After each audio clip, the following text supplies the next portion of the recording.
So if you understand the word, ukilielewa neno, poverty is not for you. umaskini sio sehemu yako. I said I will never die poor, Nilisema and you will never die poor.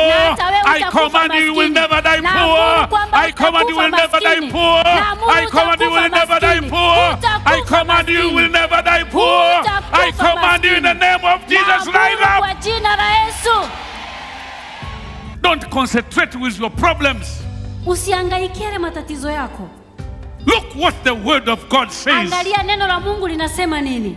When you stay there, unapokaa hapo, day by day, siku hata siku, you see the provisions of God coming. Utaona Mungu anakupa mahitaji yako. When I started, you could run away from me. Nilipokuwa naanza huduma ungenikimbia wewe. Ask Eliakunda, she will tell you. Muulize mke wangu Eliakunda atakwambia.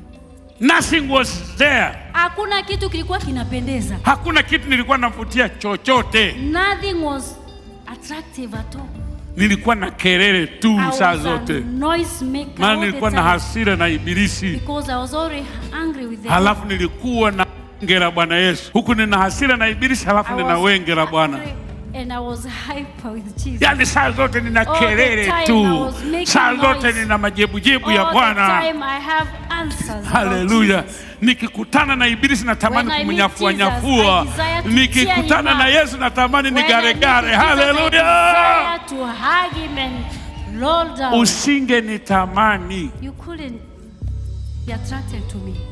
Kwa hiyo hata yeye alikuwa anapata shida kusema ndio. Even my wife had